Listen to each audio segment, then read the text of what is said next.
took an arduous journey and persevered.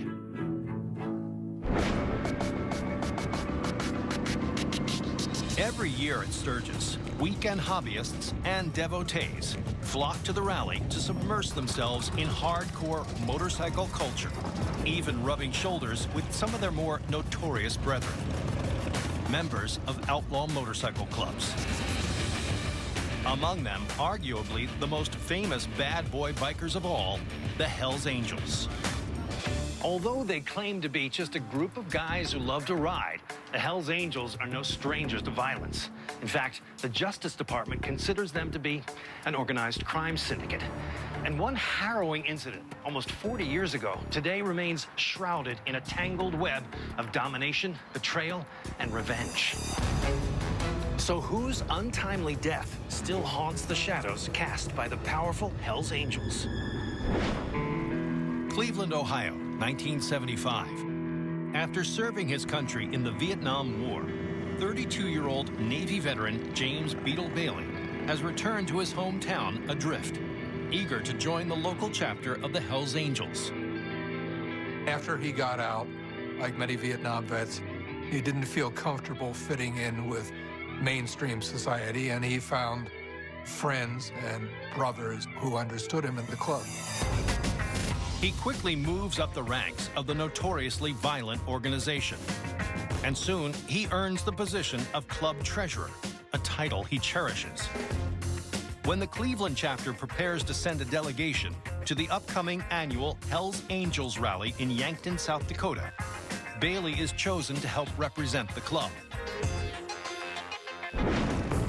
In August, an excited Beetle Bailey and two companions hit the road and head west. They make their way from Ohio, crossing Illinois, and into the flat farmlands of Iowa. On August 14th, Bailey tears down a straightaway on Interstate 80 near the small town of Colfax, Iowa. But as he and his fellow riders approach an overpass, tragedy strikes.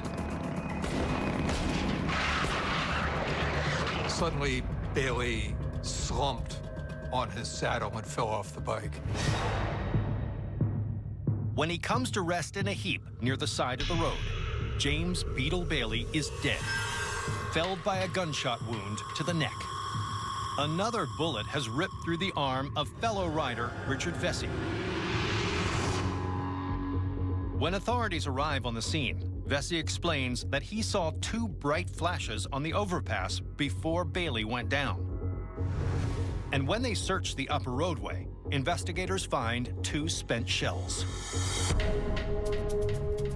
A ballistics report and an examination of Bailey's body lead police to conclude there was more than one shooter.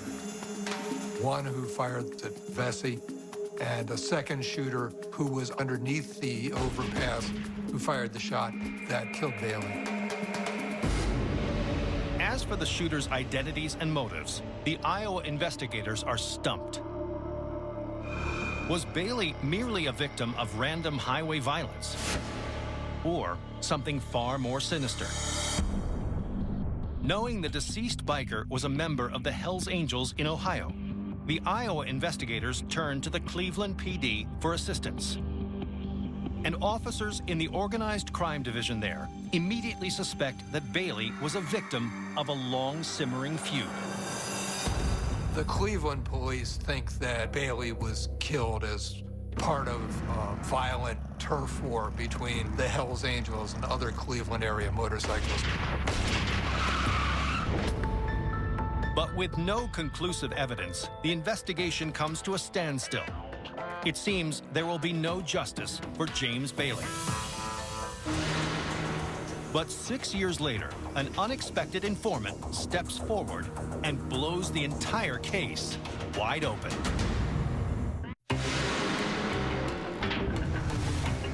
It's 1981 in Cleveland, and the murder of Hells Angels member James Beetle Bailey remains unsolved. Gunned down while heading for a club rally in South Dakota, police believe he was targeted by a rival motorcycle gang.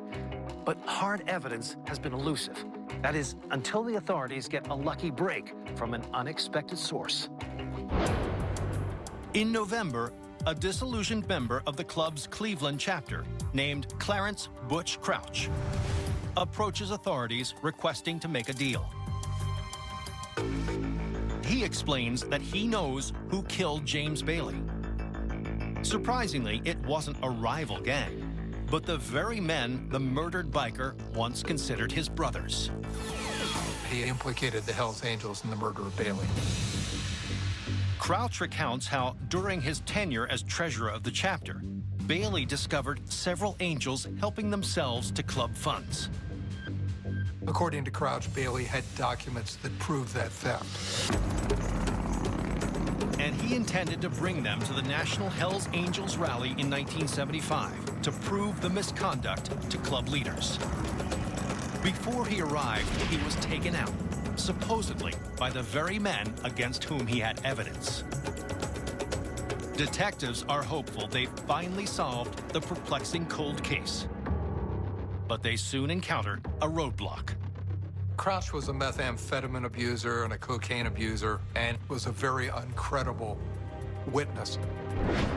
In 3 separate trials, the key witness proves unreliable on the stand. And when no additional evidence in the Bailey case surfaces, the investigators once again come to a standstill. Today, the killing remains unsolved. The truth hidden behind a shroud of secrecy, all too common in the world of outlaw motorcycle clubs. From bad boy bikers to boundary-breaking sisters, a skydiving daredevil to a famed frontier hero. I'm Don Wildman, and these are Sturgis' greatest mysteries.